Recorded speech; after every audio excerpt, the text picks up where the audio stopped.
What's going on, guys? This is Bradley alongside Zach, and tonight is Week 6 Q&A, coming off a 1-4 start to the season.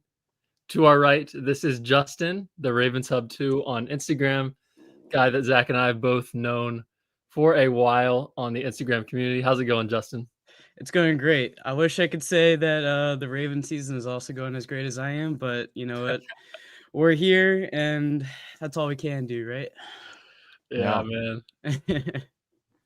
man. So first of all, what's up, the Finn Rainbow, Matt, and Prime Trust? Appreciate you guys for being here, and everyone else who has not left a comment yet. We are really close to 800 subs, guys. So if anyone in here is not subscribed yet, feel free to let us hit that mark. Like the video also, if you haven't already. We appreciate that. What's up, Dawson? What's up, Nate Blake? We'll start here. AFC North update: Steelers 3-1, Bengals 2-3 after starting 2-0. Just traded for Joe Flacco. And Ravens and Browns are both 1-4. Speaking of the Joe Flacco move, we'll start with you, Zach. Got any thoughts there? Yeah, there's like so many thoughts. Like, I'm surprised at how much maybe just NFL fans have taken this trade as like buy stock in the Bengals again. Like we look, I don't want to be mean. We love Flacco here, but it's not like they're gonna beat some playoff team all of a sudden with Joe Flacco at the helm. So I don't know. I feel very calm about it, but I don't like the idea that Joe Flacco is going to have Jamar Chase and T. Higgins to throw to come November and so on against the Ravens. So I'm hoping we figure it out between now and then. What do you think, Justin?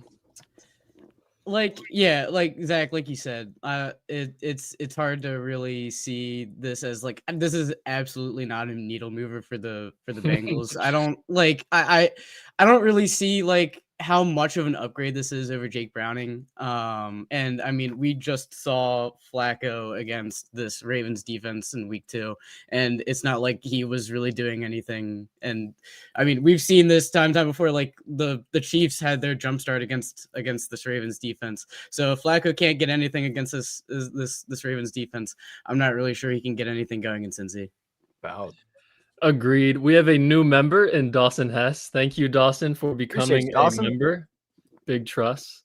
Appreciate that. So yeah, Flacco to the Bengals. The only AFC North team he has not been on now is the Pittsburgh Steelers. Hopefully that does not end up happening, but who knows with how long Joe Flacco is trying to play.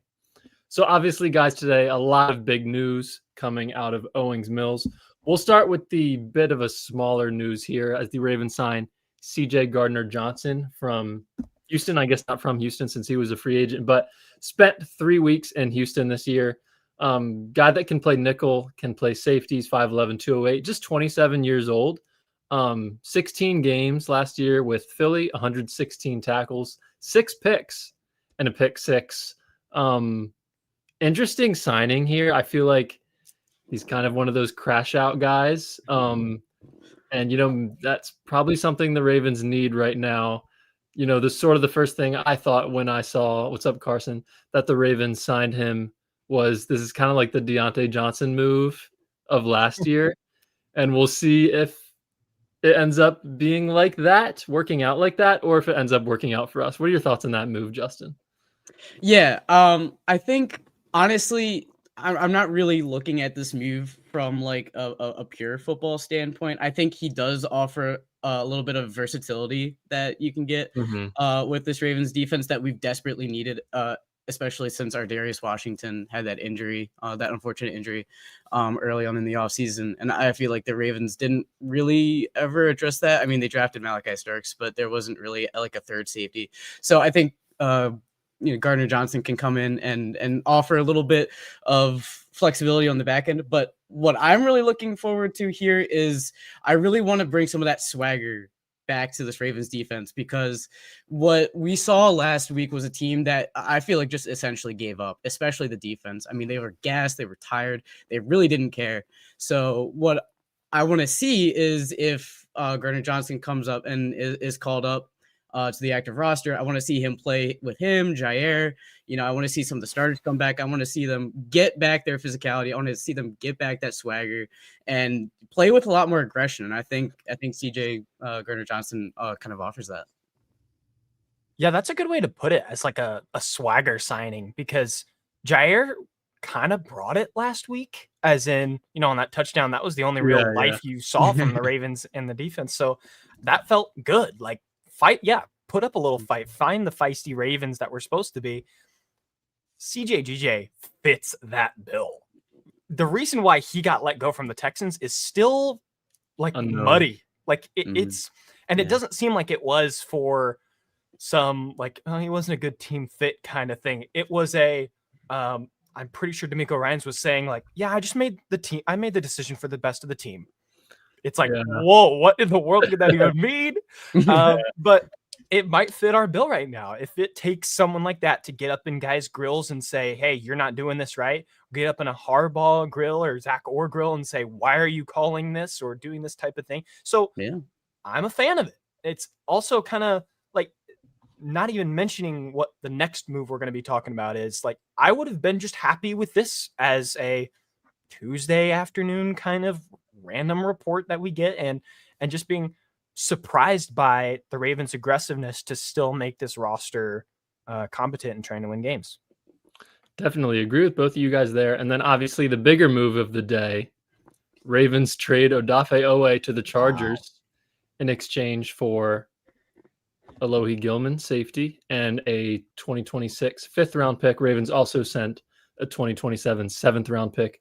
That was from the Rams. We'll get into Oweh, but just real quick on Alohi. Been a pretty good starting safety for the Chargers for a few years. I think he's been one of their, day three hits of the past, decade, I guess you could say. He was drafted in 2020 in the sixth round by the Chargers. Played with Kyle Hamilton at Notre Dame. Not sure if anyone knew that. So that's pretty cool. He's 5'10", 201, 28 years old. He's played 277 snaps this year. So he has been their full-time starter this year so far. And Ravens get him back from Oweh. Whether it's Gilman or Oweh, Justin, what are your first thoughts when you saw this trade happen? So when I first saw the trade, initially I was excited because I think, like, no matter what kinds of happens here, the fact that the Ravens were willing to make a move like this is like a statement kind of trade. And like, barring what we got in return for a second, I think this can really help the locker room. I think it's like a nice change of like scenery in the locker room. Like this shows the players that the front office is really willing to actually, they're not going to sit on their hands and not do anything. Like, this proves that they're willing to try to figure something out to change up this defense somehow. But going to the return that we got, my initial thoughts are this really frees up Kyle Hamilton to kind of move down to the line of scrimmage. And I've seen a lot of people talk about this on Twitter.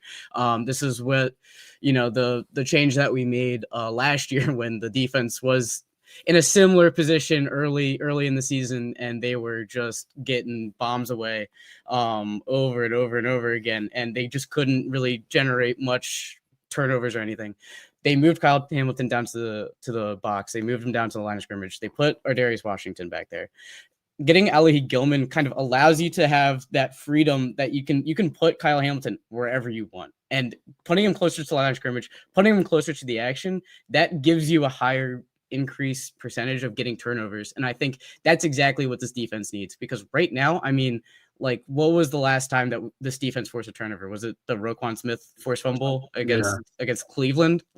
Cleveland, Exactly. So, it sucks. You're losing a lot of snaps, I feel like, pass rushing snaps from Oweh. But I think if this is paired with another trade, this could, like, getting a pass rusher, getting a defensive tackle to kind of fill that gap that you lost in Oweh. I think this can make a lot of sense. Now, if this is the only move they make, I think this would be a ridiculous move to make, because now we're down Oweh, and the edge rushing room is already not really too good. So, I'm optimistic that I think this is a step in the right direction. It's not the end all, but I think this is a step in the right direction. I like that. Like Gilman being Notre Dame's captain while Kyle Hamilton was there for his freshman year. I think Rebrick just talked about it in the collective where Gilman is to Kyle Hamilton like a big brother. And having another player in the secondary specifically that is trustworthy. Kyle Hamilton can be on the same wavelength with him, and it doesn't have to take a full offseason or 8 games. It's kind of just like we kind of have this same idea of what we want and how we can use it on defense. I like that. I feel comfortable with that, especially with Oweh not really being productive this year. I loved what Harbaugh has been saying a lot, like this manufacturing sacks thing. And that's like the best way you could possibly put it. Like the Ravens don't have the one guy to say, beat whoever their tackle is and get us a sack or get us a pressure and change this defense, up. So if Oweh gets moved, it's not the end of the world. And like you said, Justin, if they can couple this with another trade to help out the D line for like me and Brad have talked about, getting a guy for a couple years into the future, maybe signed on for a few more years. So then next year you're also set up. That's where this one, it seems just so different getting Gilman because Gilman is also on a 1-year deal. His contract expires by the end of this year as well. So like you're hopefully getting more help passing game wise with Gilman, but you are giving up someone that for Ravens fans and their organization, you have had to constantly talk up and find the positives and hope the most for out of a first-round pick who you would think would be putting up more stats and bigger numbers and looking like a superstar rusher. So it's funny that we talk about first-round picks too, because Brad, I think we talk about how if we were to trade first-round picks, you're giving up, Zay Flowers and Nate Wiggins. In the Ravens case this time, Oweh is, someone that the Ravens just, I'd say, was a miss on. Like, he's not a bad player by any means. He can still go to the Chargers and ball out. But right now, you had to play for getting some new life in the locker room. And I really appreciate that the organization is still making moves. So hopefully post-bye, we look like a new face team. Yeah, I would agree. I don't know if I'd call Oweh a bust, but if the Ravens could go back and take someone else, like they probably would.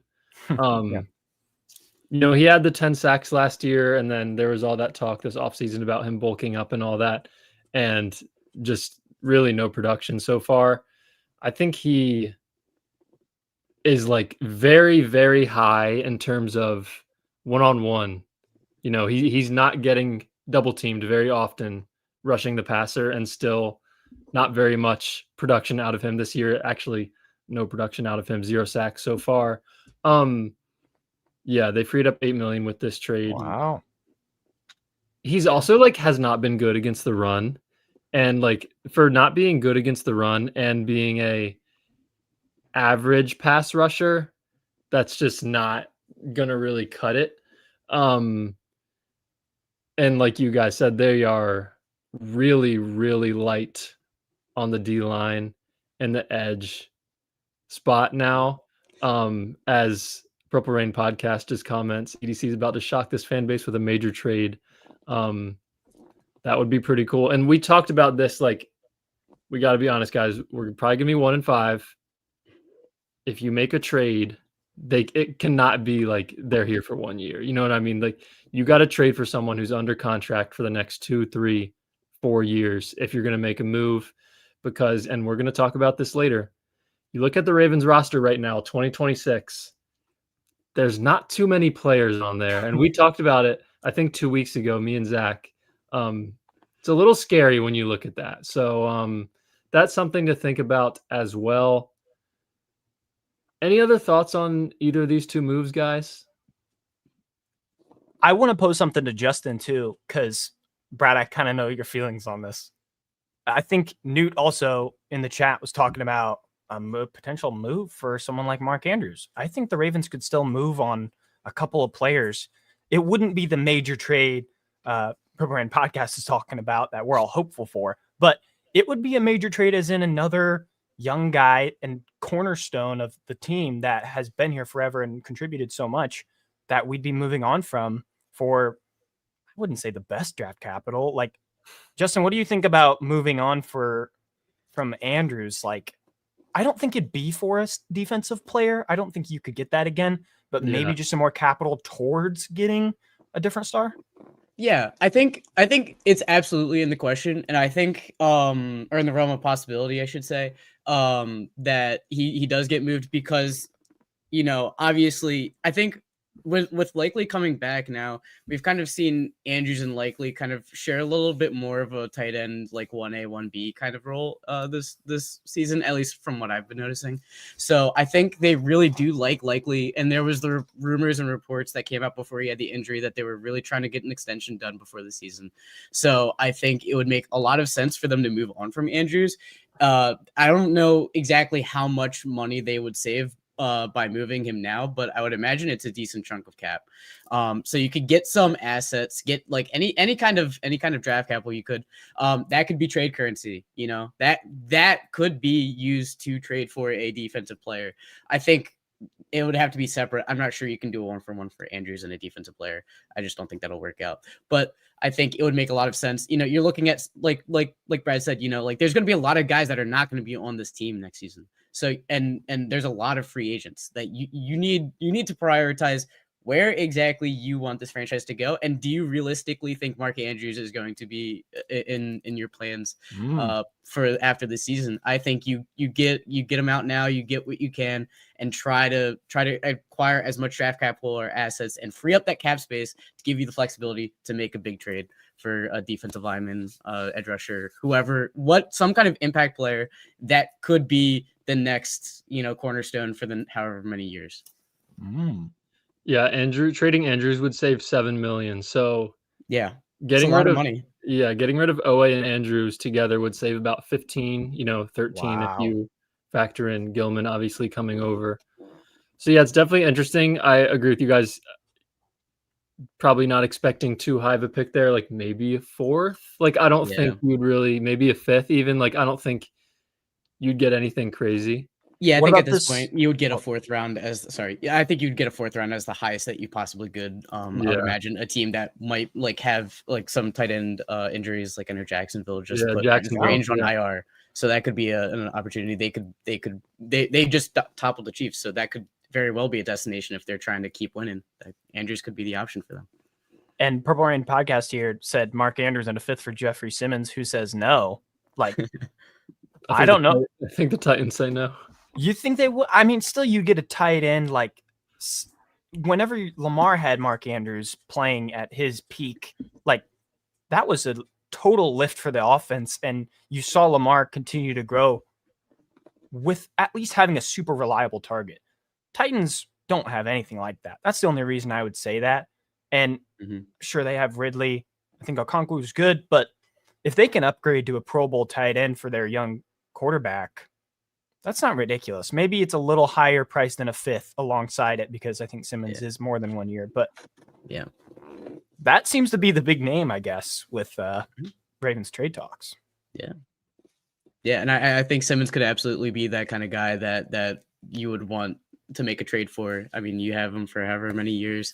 Especially, I think, too, the reason I would really prefer a defensive lineman and specifically a guy like Simmons is because, there's the chatter around Madubuike, and this is possibly not limited to just the season. This could be a multi-year or a career-ending injury. So I think getting a difference maker like Simmons from the Titans, if he's available, if they're willing to shop, I think that would make a lot of sense. And if they're interested in Andrews, that's all the better. I mean, he would be a great safety blanket for Cam Ward.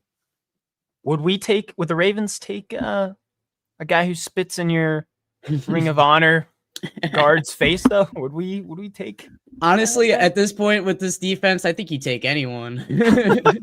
Probably, yeah. Right. Brad, I think you're muted.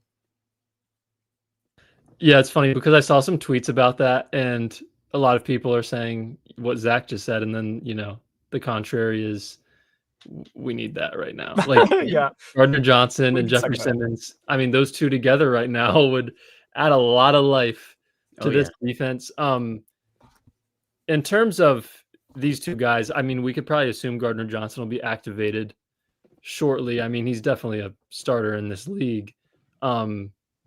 Just gives him a ton of versatility, right? Like, you got now Gilman, Gardner-Johnson, Starks, and Hamilton. You got 4 safeties that you are completely fine with being out there on the field. I know Lowry and Martin weren't as good as the Ravens probably were hoping they would be on Sunday, especially in the run game. Yeah. So that was definitely an issue, and that's probably what sort of sparked these moves. And I guess we can kind of just continue talking about the defense right now. With there not being any changes at defensive coordinator. I know a lot of fans are frustrated and disappointed in Zach Orr not being fired. I talked about this right after the game on Sunday, basically stating my opinion as of, are there other guys on this staff that could probably call plays better than he could? Like, most likely. Do I think it would make a big difference? No. You have to factor in, like, this is going to be a new guy calling plays in the middle of a season, not thinking he was going to need to call plays. And just this roster. I mean, Justin, you mentioned Matabike. Like, I think we almost haven't talked about that enough. Like, the second I saw that notification about his neck, like, I was so stressed and, like, concerned. And I kind of thought I was overreacting at first, and, like, I wasn't.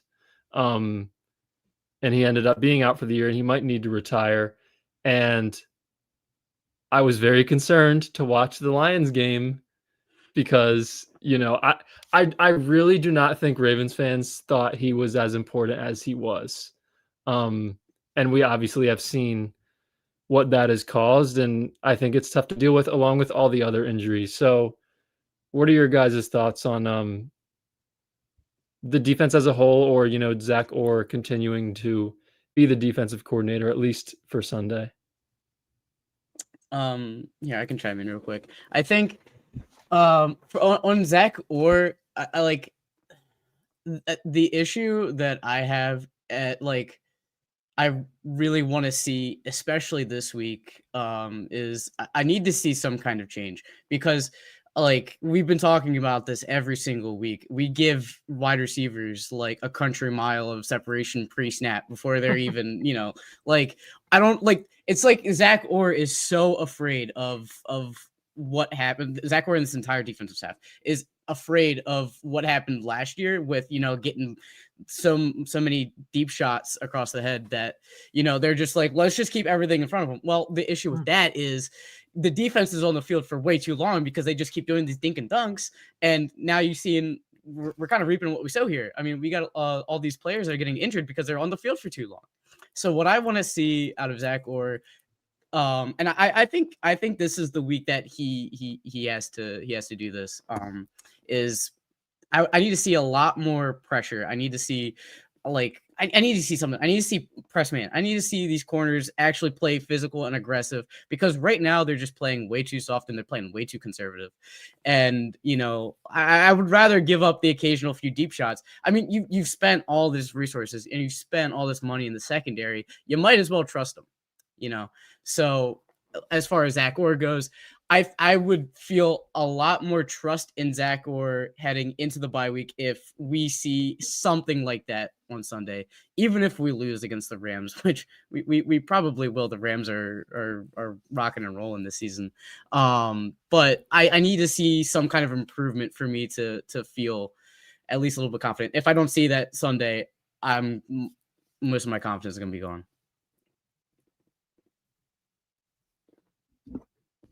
Zach might be frozen.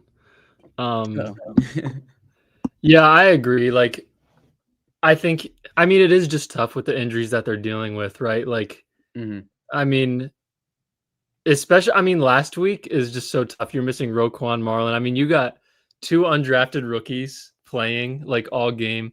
It's pretty crazy, but, you know, at the same time, I do agree. There's a lot of scheme things that just don't look right. Like, I don't know, man. So, and to that point too, I mean, I feel like Nnamdi was definitely masking a lot of the deficiencies around the defense and the defensive line. You can really see that. And what, even with the injuries, I just, the issues are, I feel like, scheme wise are still there, injuries or no. But to that point, Nnamdi being out, like, that is such a huge hit. And if Nnamdi is not, like, if this is looking like this is going to be possibly career ending, this is going to be a major hit to this organization. I don't think, like you said, people don't realize just how much he did. He was holding that defensive line together. So the Ravens, I just need to see some kind of, I need to see them adapt. I need to see them, pressure makes diamonds. And this is the situation here. I mean, you're down Madubuike. I mean, something's got to give, so like, it's just the injuries suck. But they weren't all too good before those injuries. So. Exactly. Yeah. I mean, they gave up 41 to Buffalo week 1. Yep. Albeit there was some luck involved, obviously, with the tipped pass and things like that. But I'm like, we have the comment from Purple Rain podcast here. Like, he's still leading the Ravens in sacks. Yes. Oh my God. He played 2 games. Like, and a part of the reason I think people have maybe underrated him going into the season is because it was a bit of a down year after 2023 in terms of stats, right? But he obviously was still the force that he had been. And I mean, he was probably on pace to have another similar year to 2023, if not better. I mean, 2 sacks in 2 games already. He looked dominant out there, and it's honestly just really sad for him and really sad for the Ravens if he ends up, having to retire or anything. Cause I mean, that's a massive hit to the team. And obviously you hope that he is able to lead a healthy life after this as well. Absolutely. Zach, do you have any other thoughts on Zach Orr? I know you popped out for a second there. Yeah, Wi-Fi just died on me. Sorry, y'all. I don't know. I'm with Harbaugh and with the general media that getting rid of Harbaugh or Zach Orr right now is just not for the best of the team. Like, right now, you're trying to build back. If you were to just get rid of those guys, it doesn't really set you apart and create this, new team all of a sudden. You still have injuries. You still have crucial players out. And even with them back before, you saw that the team wasn't good with, honestly, a pretty good coach in Harbaugh who's just not had a great year, and overall an organization and a defense that's just not been playing good. So I think you have to give it a little more time, which I hate to admit because I was definitely on the ship to sail these guys off. But I'm a little more optimistic. I'm going to give them another week. If you see like what we were looking for last week against the Texans, where we were hoping for a little bit of life, at least a fight, I'm hoping for that next week because we haven't gotten any of it so far without Lamar being there and without, some crucial players being gone. Yeah. And speaking of John Harbaugh, we obviously were not expecting to have this conversation 5 weeks ago, but we just wanted to pose the question, talk about some head coaching candidates for 2026 and like some guys that we like.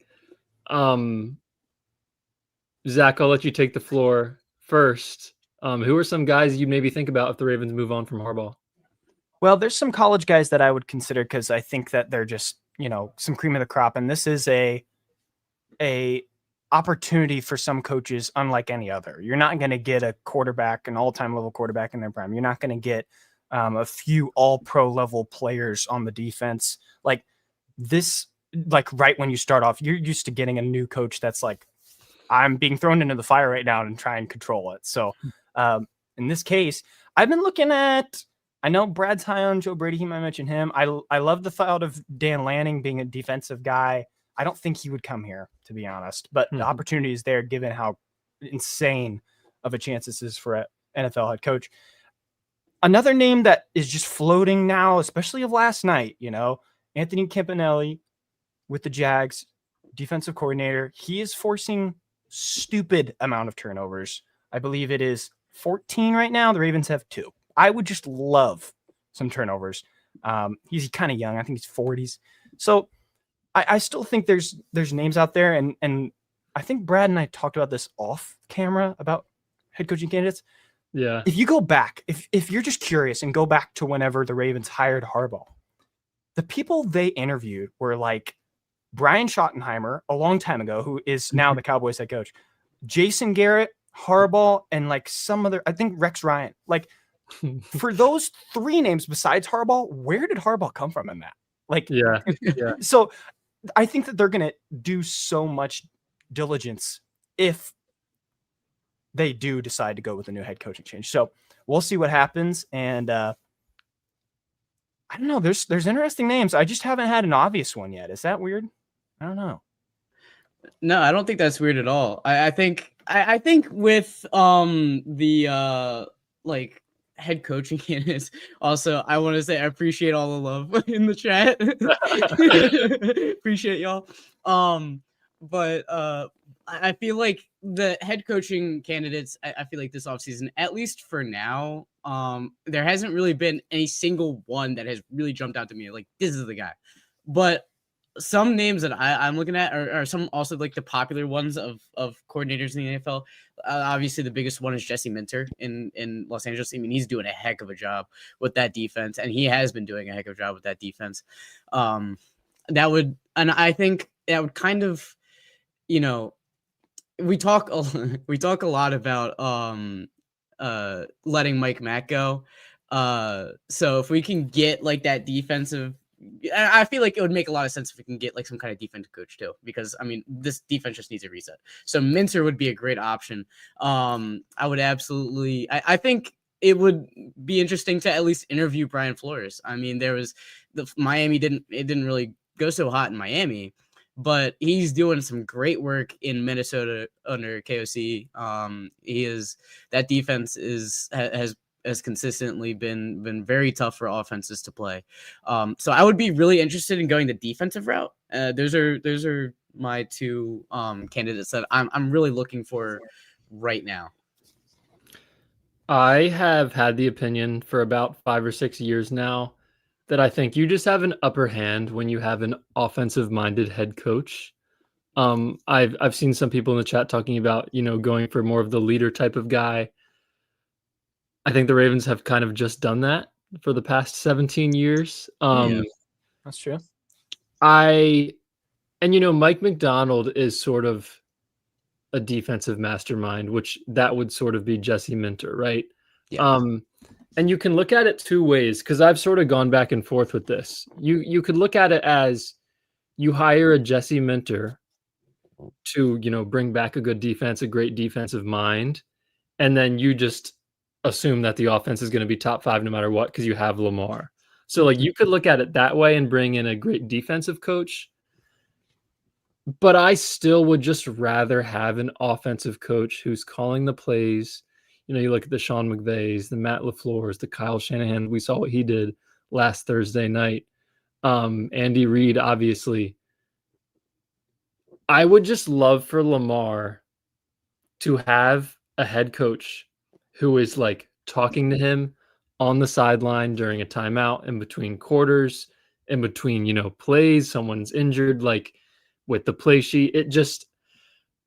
I think the head coach being the play caller and their number one focus being the offense and the quarterback is just an advantage because this is an offensive league now. And that is just personally what I would do. Would I be pissed and rage if they hired Jesse Minter? Probably not. Would I hire Joe Brady or Clint Kubiak? Yes, I would. I think it might be a risk. You see some of these guys not quite work out. Mike McDaniel is one of those. But I think you got to take a risk and just see. And then, we'll get into this later, but like offensive line is another thing that I think the Ravens need to spend a little bit more time on in the offseason, and having an offensive coach will sort of, I think, pressure the GM into that a little bit more than a than a John Harbaugh type. But Clint Kubiak, the Seahawks offensive coordinator, obviously Gary Kubiak's son. And obviously the Ravens had Gary Kubiak here for a year with Joe Flacco, probably the best year of Joe Flacco's career, regular season wise. So there's definitely some connection there. And obviously Jesse Minter is currently the defensive coordinator for Jim Harbaugh in LA. So plenty of connection there as well. You guys have any other thoughts on coaching candidates here in October? Yeah, it's crazy conversations. I know it is actually insane that, I mean, it's not that I feel like it's insane that it's happening so early. Yeah. I feel like we usually have this conversation almost every season pretty regularly, but it's always in the playoffs. It's always like, it's because we've disappointed in the playoffs. We're 1-4 right now, man. Like, it does not look good. So it's just insane to me that we're even having this conversation so early. But there's a lot of decent candidates out there. There's a lot of different ways that Bisciotti can go here if he does choose to, and it's really up to Bisciotti. I feel like, too, that I think that's a big factor here. I mean, not to say that, that he wouldn't fire him a year into his extension, but he did just give him an extension. I mean, he has, like, Bisciotti is clearly bought in on Harbaugh for a long time. So obviously we don't know what he's thinking because he's a pretty secretive kind of guy. Like, I don't think we've ever really seen him out. Like, there was one like was it like an interview that the Ravens posted with Bisciotti. That was like the first time I've seen him on camera in like years. So yeah. So we'll see how he feels. If he does think, and if this season goes the way that I think it's going to go, I hope he's okay with making the change, because then, there's different alleys that you can go. Something needs to change here because it's just been getting really stale here real fast. It does feel very stale, and that's the perfect term. As we get a super chat from Mad Rasta. Appreciate it, Mad Rasta. Appreciate you. It's a happy time. Harbs will be gone soon, and Oweh's happy time. I won't go all the way there, but Brian Flores is another guy. I mean, you guys talked about him out scheming everyone in Minnesota right now. He's sort of a guy that I kind of can't imagine Steve Bisciotti hiring him, if you know what I mean. It just doesn't. It feels like he doesn't fit what Steve Bisciotti and Eric DeCosta go for. I'd be a little surprised if they hired him, but I think I'd feel similarly to him as I would with Minter. I wouldn't be mad, but I would rather an offensive guy. Another super chat from Purple Rain Podcast. Shout out to Purple Rain Podcast. Everyone go subscribe to them. Please do. Sutton and Alex do a great job. Sutton is on our show about once a month, and we always have a great time with him. Yeah, the GOAT. So appreciate you, Purple Rain Podcast. I assume that's Sutton right now. But yeah, that might be enough head coaching content for October. Can I add one more thing, Ben? Yeah, go ahead. You had mentioned it. This is the only reason I'm thinking about it. Okay. You mentioned it to us earlier. I think both of us, me and Justin, that you thought that a move like this with Oweh and a potential move with Andrews, if you were to clean out some of these names and hit this full roster turnover in the offseason, does that mean that Harbaugh is staying and they're just trying to reset? That was the scariest thing you could have possibly put in my head, because I did not want to hear that. And that is, if they were to move Andrews and possibly get, a star defensive player, I think they'd do that. I think they would keep Harbaugh around, and they might do some changes, coordinator wise, but I mean, that is looking brighter by the minute. Yeah. I have two concerns. Okay. And I guess I have to talk about this because Zach mentioned it. I wasn't going to mention these publicly yet, but my number one concern is the Ravens are 1-5. Okay. Their schedule's really easy after the bye. They go 9-2, 10-1, make the playoffs off this great run, this turnaround, and lose in the wild card or divisional. And that run is enough for Bisciotti to keep Harbaugh. That is a concern that I don't think a lot of people are talking about. Because the schedule is so easy, right? They could easily turn it around and make the playoffs, and going from 1-5 to 11-6 or 10-7 just looks like a crazy turnaround. if that happened, you might be in the running for like coach of the year. Like, you know what I mean? Like a turnaround like that mid-season. And like, it's crazy to say, but I'd be a little concerned that even after that happens, a wild card loss or a divisional loss, they could end up keeping Harbaugh. The other thing was, what Zach mentioned, like they use the injuries as an excuse. They sell at the deadline, maybe trade away Roquan, kind of just punt on the year and rebuild this roster with Harbaugh. That's another thing I'm a little bit concerned about. And I know it's kind of crazy to be saying this, like how much success have we had with Harbaugh the past 17 years? But I mean, I've said this every episode, basically the last 3 weeks, like it's time for a change. Eagles fired Andy Reid. Andy Reid wins Super Bowls. The Eagles win Super Bowls. Like, it's okay to fire a coach that you've had success with. Let's get a different guy in there for the second half of Lamar's career. The Finn Rainbow. Appreciate the super chat, man. Bomb every season. Yeah. But go ahead, Justin. I was just gonna chime in real quick. I think it's definitely a valid concern. I'm also concerned about that too, especially when it comes to because I really want to know internally, what is the status quo in Baltimore? Is it just stay relevant enough to be in the postseason every year? Is that the goal? Internally, is that how they feel? Because if so, Harbaugh is staying for as long as he wants. But how much longer as an organization? And do you see going to the playoffs and nothing changes? You maybe have a good game against a wild card team and you make it to the divisional round and you get another loss to a KC or a Buffalo. These guys have always had your number. Nothing changes. I mean, I feel like even if Harbaugh turns us around and gets us to the playoffs and we lose in spectacular fashion, I mean, I think we really need it would really be up to the national media, I think, to really still kind of point the spotlight on Harbaugh and say this has happened so many times. And if the Ravens keep getting that kind of bad press, I wonder if that does force Bisciotti and the organization to really consider making a change. So I think it's dependent upon how the national media will view it, or if they'll just pin it on Lamar again and just be like, oh, Lamar's the reason that we lost in the playoffs. So we're kind of at their mercy. I feel like, at least in my opinion, I think that's kind of how what it's going to come to if this comes to fruition. It is a really good point, and I know there's some takes out there that are 27 owners don't really care about winning Super Bowls. I know people throw that out there.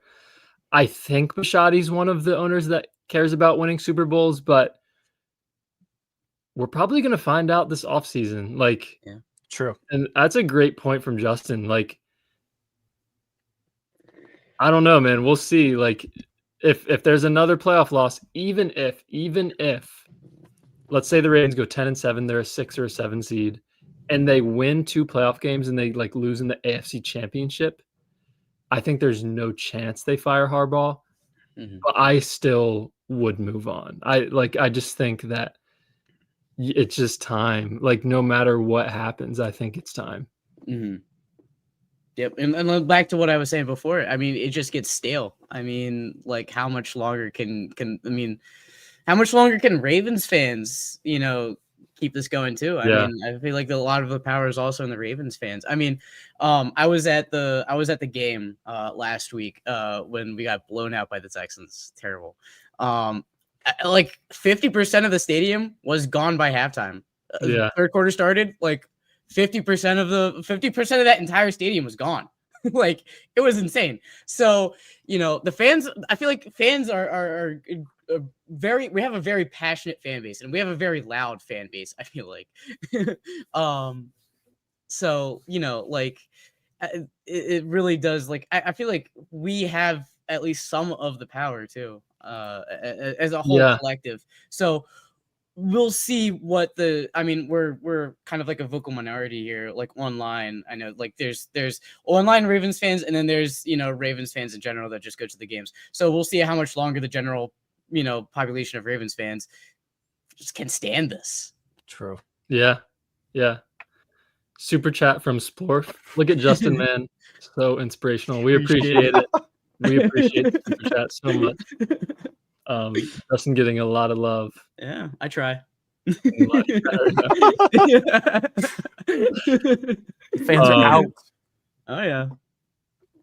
Okay, so let's move on here to talk about some issues on the offensive side of the ball. Patrick Ricard still dealing with the calf injury. I believe John Harbaugh said they expect him back after the bye, so it's good to finally get a bit of a timeline there. So that's good to hear. Obviously, you wish they would have put him on IR. Maybe could have kept Jalen Armour-Davis around, or someone like that. It's definitely been tough missing him, but I don't think that's been the main cause of the offensive line issues, obviously.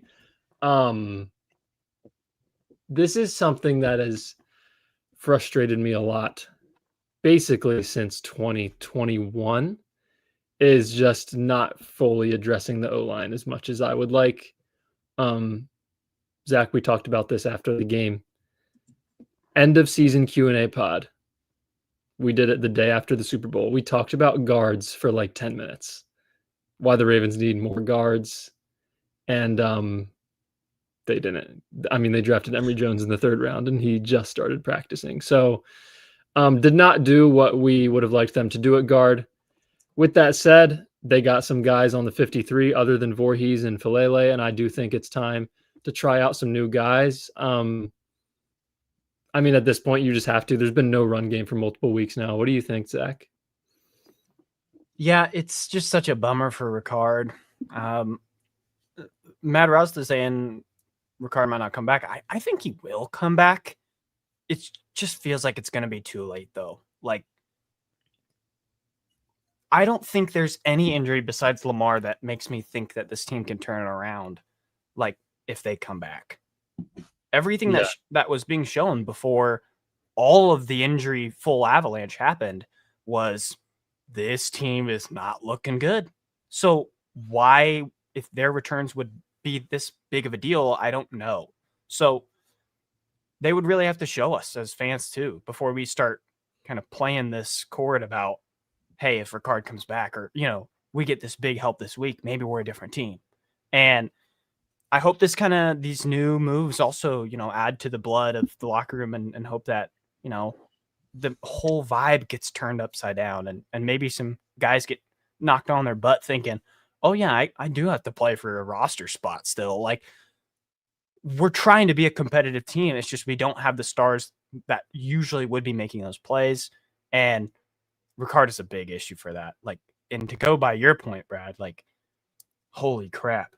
The amount of times we would bang the drum for a guard spot, and really, I guess the front office combined with Harbaugh saying, and I guess the coaching staff in general, yeah, we'll use them as they were last year. Hope they get better. And I agree. I'm not going to say last year I disagreed with that. I was on that train, except we were thinking of it as address other spots. If the other positions can look prettier, that's what we want to focus on, because Lamar negates so much of it. And we now see that the Band-Aid we put on the offensive line does not hold the freaking gush of what's happening to the offensive line that we were hoping for. We need a full revamp. It's as bad as it's ever been, I think, in my Ravens fandom. It might be the worst. And you would have to think that they would try everything they can to change that stuff up. But as of right now, they just aren't. They're not getting new faces, new guys in there, like actually in games. They've been signing them, making some moves, but yeah, at this point, like the chat's saying, put freaking Justin for the whole line. We need some new face on there. Seriously. We have reached that point that we will take anybody. I don't know how much I can help, but I'll do my best. But I mean, I feel like you have to do something, right? Like, you can't go and, like, I have never seen genuinely this horrible guard play as a Ravens fan that I can ever remember. I mean, on both sides. I mean, Voorhees, Falele, they have both been just like there's really nothing that they can really hang their hat on. And it's hurting Linderbaum. And I don't know how much of it is maybe Linderbaum has regressed a little bit, but I also think a lot of it does have to do with him playing sandwich in between two pretty horrible guard play. And of course, Rosengarten, it doesn't really help that Rosengarten is having a sophomore slump as well. So, I think at some point you just gotta try something different, there's no way that you can watch Voorhees and Faalele play another week. And I mean, who's to say? I mean, we saw Lamar's hurt, this was a major concern, and now it happened. So, I think you got to try something. I mean, you could try Corey Bullock, right, on the O-line. We could see what Ben Cleveland has in the tank. I don't know if it's going to be any better, but we won't know until we see it, right? True. So I think you gotta switch it up a little bit. Heck, I mean, I don't really know. I'm not a big Kenyon Green fan. I don't think anyone really is. So he hasn't really been done that well. I mean, he got was it cut from the Eagles or traded from the Eagles or something? Like if you can't make the Eagles, it's if the Eagles don't like you, then it might not be a good fit. But right. I mean, you got to try something, right? Like, you got to do something. I just need to see something. I think is really the bottom line here. You see something different. The quote that I keep, seeing it is a little dramatic, but like insanity is the definition of like seeing something over and over and over again and not doing or expecting change, like expecting a different outcome. And right now we are looking at insanity from the coaching staff and how nothing has changed. Nothing has become better. If you wanted an improvement from week 4 to week 5, you didn't see one. You might have even seen regression. Like, I don't know if that's a locker room kind of thing or if that is a offensive line thing. But either way, it's hard to watch. And I think it would be another very glaring reason why people are so angry at the coaching staff right now. Fully agree with you guys. You ready for panic meter? The panic meter! Panic meter time. First one. As we get Zach back in here. There we go. Our first panic meter, and Justin, this basically goes where it's just 1 to 100. 100 is you're panicking. 0 is you are chilling. So first panic meter segment is sort of the roster strategy, and we've touched on this a little bit. Basically how EDC in the front office builds this roster and how it looks in 2026. I'll start. I think I put more blame on EDC than the average Ravens fan does. Obviously, I think more blame goes on the coaching staff, but I'm not going to talk about it again. There's not been enough done at offensive line for my liking over the past 4 years. Tom Brady has mentioned since retiring, it's the most important thing on your team besides quarterback. And the Ravens, EDC, I don't know who, basically doesn't agree with Tom Brady. I agree with Tom Brady. I think it's the most important thing, especially if you have a quarterback that you want to protect and you want him to feel comfortable. I just have not agreed with the way they've addressed O-line. Defensive line, obviously, it's tough with Madubuike, but still didn't really replace Michael Pierce. And he's tried to edge, but hasn't hit on the picks. I mean, we just mentioned how Oweh was not a hit. Ojabo, not a hit. He's a second-round pick. Obviously not going to say anything about Mike Green yet. But yeah, just not a ton of success drafting, signing, trading for players on the offensive line and the defensive line. So in my opinion, I'll probably go around a 65, 70 here. Like, I don't think it's the number one issue of this organization, but I do think there are some things that could be fixed. I feel like EDC is sort of late on some decisions that he makes. Like 2019, if you guys remember, Derrick Henry runs all over the Ravens, right? And it's because LJ Fort, Josh Bynes, Patrick Owasu were the inside linebackers. Okay, let's draft Patrick Queen, right? We need an inside linebacker. Like, that is a decision that was 1 year too late, right? And then 2021 draft, they go out and draft Rashad Bateman after Lamar has terrible weapons the first 3 years of his career. Took too long to get receivers in here with Zay the year after that. 2022, obviously Hamilton, a BPA pick, completely fine with me. 2022, same draft. They go Linderbaum. Why do they go Linderbaum? You could say it's a BPA pick. The past 2 years before they drafted Linderbaum, centers are snapping the ball around Jackson's feet, over his head. It was an issue for multiple years, and they finally go out and get Linderbaum. So I just think there's been multiple seasons where EDC is a year too late on addressing something. And now this year, it's obviously the offensive line. It's confusing to me how fans all offseason are like, we don't have enough guards, we don't have enough guards, we don't have enough guards. But the organization thinks they do. And then guess what? They don't have good enough guards. Like, I don't know. I don't fully agree with everything that goes on in the offseason. I know you're not always going to, but some things bite them every year. And I think they take a little too long to fix them. Yeah, and to kind of go off of that, I would agree in the same way for like a 70 range when I talk about the trenches. And when I look at it as a full roster, though, I'm more at like a 55 or 60. Like, I can even be talking into like a 50. I think DaCosta gives us the aggressiveness that we want as a GM. I think that even in drafts, when he does make those selections, for the most part, we would be encouraging. We would have been happy. I think the last few drafts we've, as fans, have been like, you know what, that's pretty freaking good. I like that. Finn Rainbow, make Justin the whole line. Appreciate that. Yeah. Go ahead. But the roster, like, the core of the roster has not changed for the last couple of years. There hasn't been like a major shift in the leader besides, you know, players growing into that kind of spot, like a Kyle Hamilton from a Roquan, you know, some of the core players that you would hope to have counted on so far this year, some have not being available, but in the games that were available, you would have assumed to see the superstar caliber, the money that you're paying them for, to show in full effect. Sure, Lamar is out of this conversation, but all the others, you would have expected the turnovers or the big play, just because it is almost impressive for how many stars and good roster players we have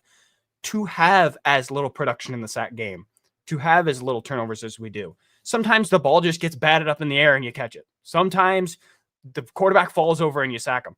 There's been nothing like that. There hasn't been a incredible play from anyone so far this year. And I think we're just looking for something like that. So I think that falls back on DaCosta when you talk about an overall roster just not being the next step. Sure, the last few years being as successful as you were, you would have assumed, let's go into the next year and do that. But there was a misstep from DaCosta this last offseason in that aggressiveness that we got so used to, where you would go after the trenches like we're begging, or acquire the superstar pass rusher that's available to push yourself towards a Super Bowl. So I'm at a 50 because I trust him that he can do that, but he's held his cards real close to his chest right now. And I think he's just slacking in that department that we're used to seeing when we do get desperate. Yeah, no, I think you guys are spot on. I think I'm sitting at a 65 on the panic meter here, and I can understand. You know, I mean, he's at least taken swings on edge rusher. It hasn't worked out, but I can respect the swings. I mean, Ajabo, when he came out, I mean, like, he was a good prospect. I don't know, like, what happened. Like, he is just not at all. He has not lived up at all to that second round pedigree. Actually, first round pedigree that he should have been had he not gotten hurt. But, you know, and Oweh obviously had all the traits that he, you know, to be a very successful edge rusher. That I'm fine with. The issue that I have with Eric DaCosta is really the lack of attention, like we've been saying, to the offensive line. He's moneyballed that position and has pinched pennies there, and is like very confident in the backups that we've had. I mean, the Falele is a converted tackle to guard. Voorhees was a 6th round pick. He probably would have been picked in like the 3rd or 4th round had he not torn his was it his ACL or Achilles while he at the ACL, combine. Yeah, ACL. So and also letting Zeitler go, I think, was a huge misstep. I think that is probably one of my least favorite moves DaCosta has done as general manager of the Baltimore Ravens. I think that was like Zeitler, and he's still playing at a high level too. Zeitler, after this, like if age was a concern, like it certainly isn't hurting his play. And so it's the complacency with the players that they have that have consistently not produced at a high level that you would like, especially in an offense that, you know, you want to make space for Derrick Henry. I mean, we saw it last season when they were able to do that. Once Derrick Henry has the blocks, you get him past you get him past that line of scrimmage. I mean, it's gonna be real hard for a cornerback or a safety to make that tackle. And you know, you're setting them up for failure when you are complacent with the genuinely horrible guard play that we're seeing. I mean, it's ridiculous. So, you know, 65 because I'm still worried that DaCosta and that whole front office, you know, since they've been sticking with these guys for so long, that they're willing to ride it out, whether it's based off of pride or sunk cost or whatever. I hope he can adapt, and I think he can, but until I see it, until I physically see him invest a premium resource in the trenches, specifically on the offensive line, I will be rightfully skeptical. That's a 65 on the panic meter. Very well said, guys. And before we get to the next segment, I think we have 9 or 10 likes right now. We got 25 people in here. Go smash the like button for us, guys. Helps us out a ton. And let's get into the next panic meter segment. So obviously the Ravens are 1-4. It's crazy to say that, honestly. It is. Yeah. I predicted the Ravens go 13-4 this season. So unless they win out, I'm not going to get that one right. I did get 12-5 correct last year, so I guess 2 in a row was not going to happen. Ravens sit at 1-4. We talked about the AFC North already. Steelers 3-1, Bengals 2-3. Ravens and Browns are both 1-4. I believe on FanDuel, the Ravens are still favored to win the AFC North. One of my good friends is a Steelers fan, and he honestly kind of agrees with that. I mean, he talked about how, and we both talked about this, me and him, it's basically, unless the Ravens continue to get blown out by 30 every week, even against these bad teams after the bye, it's most likely going to come down to the 2 games against the Steelers, right? The Steelers are inevitably going to lose a few games here and there throughout the rest of the season, and it's probably going to end up being a close race towards the end of the season, especially if the Ravens can win one or both games against Pittsburgh. But you know, that Bears game coming out of the bye is basically going to tell us everything. That's the biggest game of the season for sure. If the Ravens lose that game and fall to 1-6, I mean, I think the season's over then. But if they come out, look really good against the Bears, completely different scenario there. So for me, in terms of making the playoffs, I'd probably sit around a 60. I still think the Ravens will make it. I do. Ooh. If I had to put money on it, I would put money on the Ravens making the playoffs. Maybe not winning the division, but 7-6 seed. I would not be surprised if the Ravens go 10-7 and get a 7 or 6 seed. So am I confident? No, but I think it's possible. And I'm not counting them out.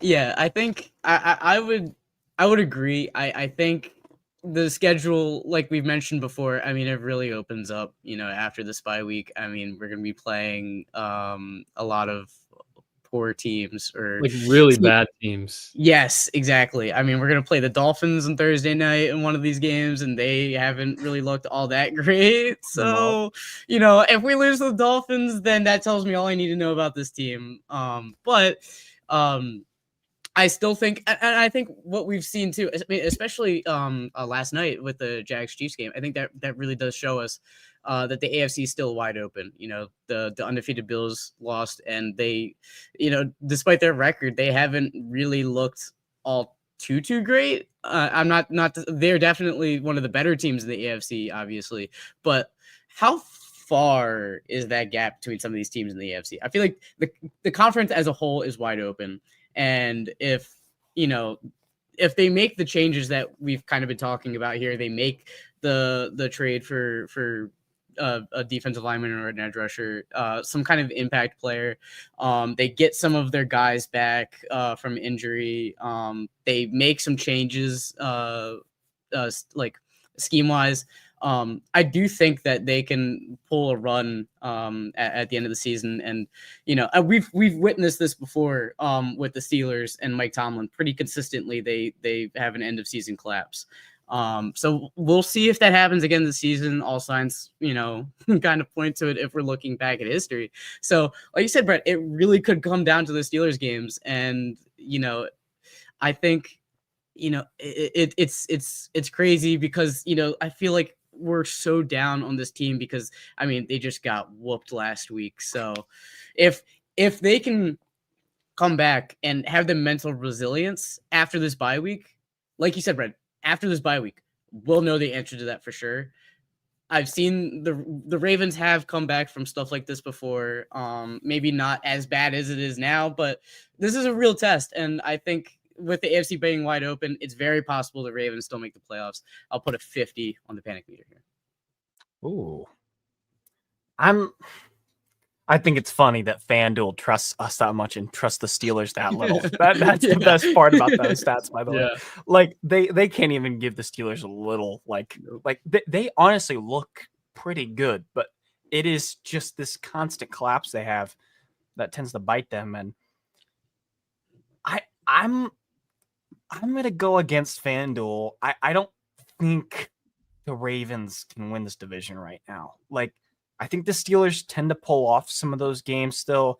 They don't have the most difficult schedule left, but they still have, some of those cupcakes that we would be hoping forward to end this year, and then games against us. And they are still a competent team. And the reason we beat them so badly in the last year is from a dominant run game that is not happening right now. So I can in good conscience say very well that we're going to make the playoffs through the division.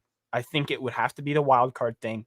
And I think it would really rest on the shoulders of how well Harbaugh can turn it around. And that will be really I think a big decider in how much I am advocating for his head by the end of the year. I want a new face as much as anyone else, but we don't want to talk about coaches. Playoff wise, I'm at about an 80 right now. I'm not going to lie.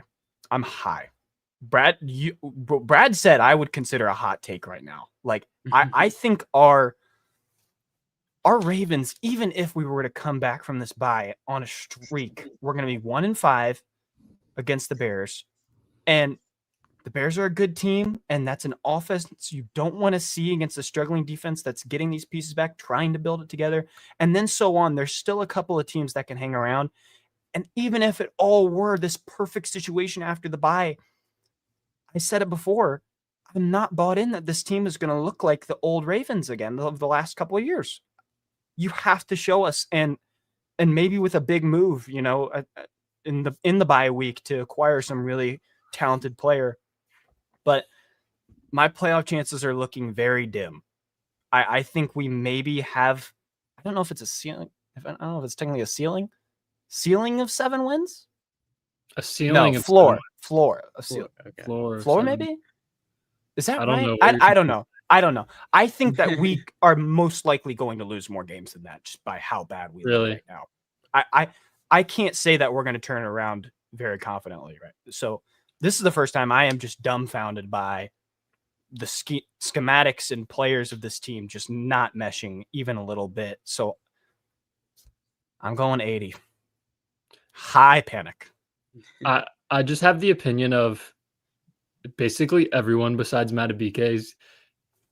Besides Matabike, it's going to be the healthiest the team has been since the Bills game, going into, I think it's in Baltimore versus the Bears after the bye. So if the Ravens lose that game, I'll say it right there. They're definitely not making the playoffs. But that's going to be the game of the year in terms of importance. Yeah, I agree, and I feel like too, like I'm kind of basing this off of the trend that I'm seeing, especially with that Oweh trade. I'm assuming that another trade is coming, and I'm assuming that reinforcements are on the way. If that doesn't happen, and this is the only trade we make at the deadline, then that I'll be right there with you, Zach. I'll be right there with you, Nady. We did have a super chat here from Mad Rasta that we didn't get to as we were in a heated discussion here. EDC was mentored by the greatest GM ever, Ozzy, and still stinks. Jeez, Mad Rasta, golly. Appreciate you for the super Appreciate chat. it, Mad Rasta. I think people are calling for everybody's head right now. Like, it's not like it isn't warranted. I think that there is the people that are off the deep end. Mad Rasta seems to be off the deep end. And I want to join you there. I'm real close. I can't say it that I'm going to jump into the deep end this next week against the Rams. We're about to talk about that, but all eyes are on that Bears game. And it's funny to say that since we're like 3 weeks away, right? Like, the year's flying by. Yep. Yeah. And I also real quick, I want to jump in. If something like if the season goes as much of a disaster as it could be, I feel like no one in the organization is safe. I'm under the opinion that Eric DeCosta's job is probably the safest out of everyone, but I don't think even he's safe.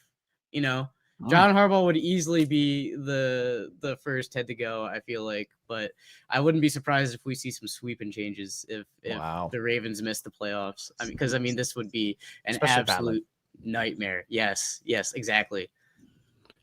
I do agree a little bit. Like if the Ravens finish 6-11 or something like that, could EDC's job also be on the line? Yeah, I think it's fair to say. Yeah, for sure. Final segment of the panic meter. Ravens playing versus the Rams on Sunday. We'll start with you, Justin. How are you feeling about this one? So I'm thinking I really don't see, especially if Lamar's not playing, I feel like it would take a miracle for us to win this game. And it would have to take everything. Like you'd have to throw the kitchen sink at the Rams, and you'd have to play so desperate in order to win. And whether it's Cooper Rush or Tyler Huntley starting, like I don't know if that really changes anything. I mean, the Rams are such a well-disciplined team. They're a well-coached team. They have talent all across the board. I think my panic here is at a 90. I think there's a slim chance that we can win. But after what I saw last week at M&T Bank, I mean, that was just pathetic. So I don't think we start to see real changes until after the bye week. Can I put it at like 101? Like I don't see a single way we win this game. Matt Ross, this is all I gotta say. Puka Nacua and Devontae Adams are coming to Baltimore against this team right now.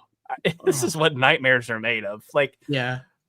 I would love to have a little confidence. I just don't see any right now. I don't have any. Especially with last week, you would have said, "Oh, sure, Zay looked good. He looked fine." Like, if we had any kind of momentum with the Derrick Henry last week, my answer is actually, possible. It's actually maybe a 99 or a 98 or something.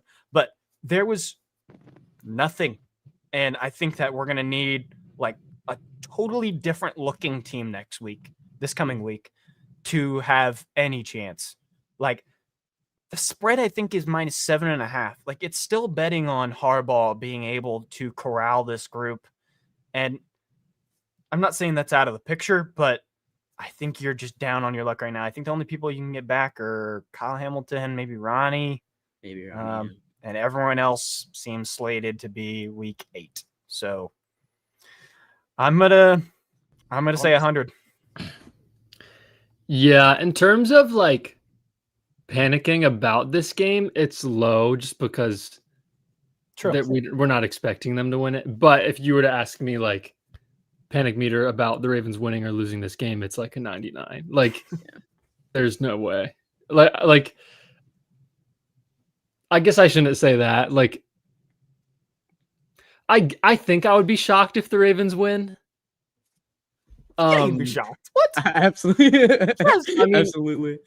I mean, if you get Hamilton and Stanley back, and maybe Corey Bullock is playing instead of Falele, maybe Ben Cleveland is playing instead of Voorhees, like I could see them maybe putting a good effort together. But yeah, I mean, this is probably not going to go very well. Yeah. So, yeah, 99 for me. I just won't say 100 because I don't want to completely count them out. But good for you. Yeah, good for you both. Good for you both. I've lost all hope. You guys are great. I do think that Kyle Hamilton coming back is a big reason why it's not 100 for me. But without Lamar Jackson, man, it's just hard to see this team winning any kind of games without that guy. So, we need Lamar Jackson. Like, I feel like that is clear and evident that without Jackson, we are just a completely worse football team. For sure. Agreed there. There's our panic meter segment. You guys, Zach or Justin, got any final thoughts you want to talk about tonight?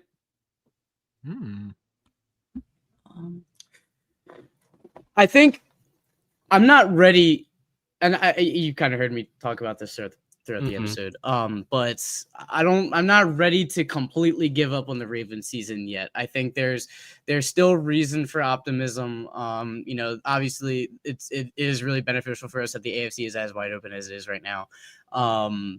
But it is incredibly reliant on everyone in the organization making the right decisions. And that is, making the right personnel decisions.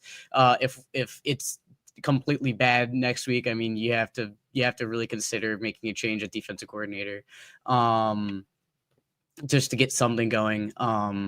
But I still think, I mean, we still have the guys. Some of them are coming back from injury. And as long as we have Lamar Jackson, we will always be in the picture, I feel like. And so we just got to pray. We have to absolutely pray that whatever's going on with Lamar's hamstring is fixed by week 8. Because if it's not, then it's 100 on the panic meter for the entire season.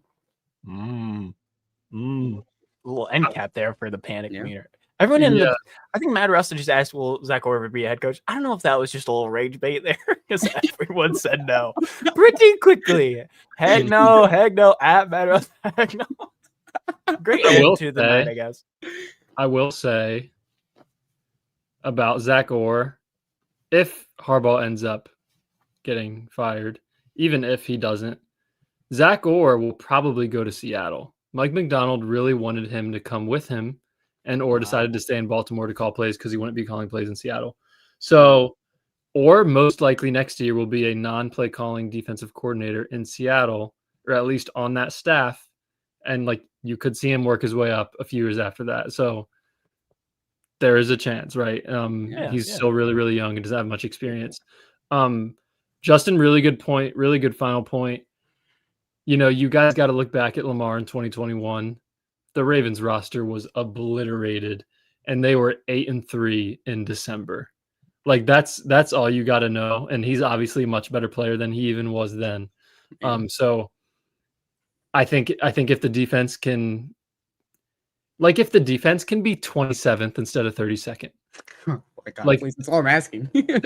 that would make a big difference. If you're not by far the worst defense in the NFL anymore.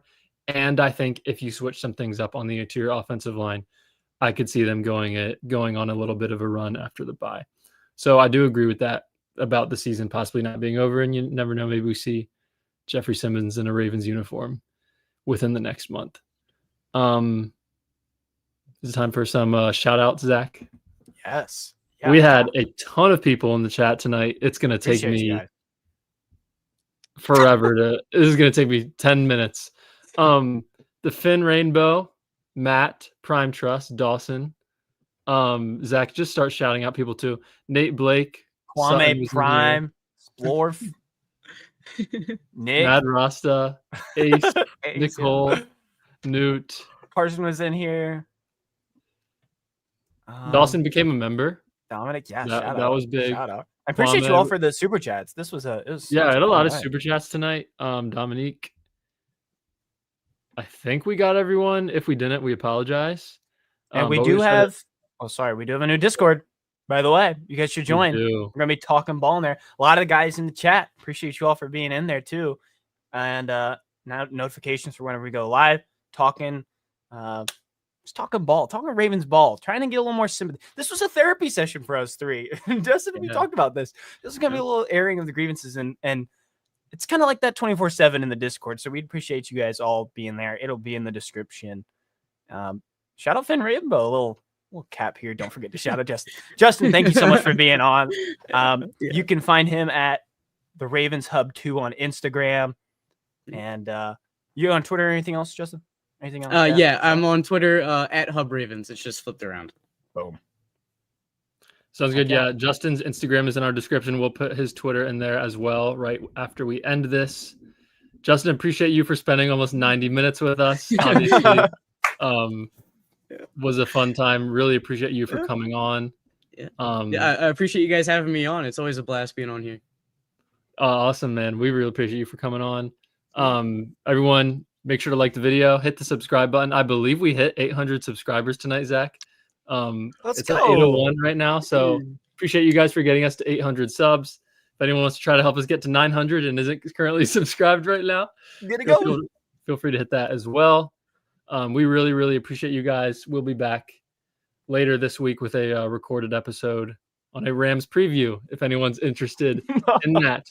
So thanks, guys, so much. Thanks, Justin, and we will see you guys next time. Peace. Peace.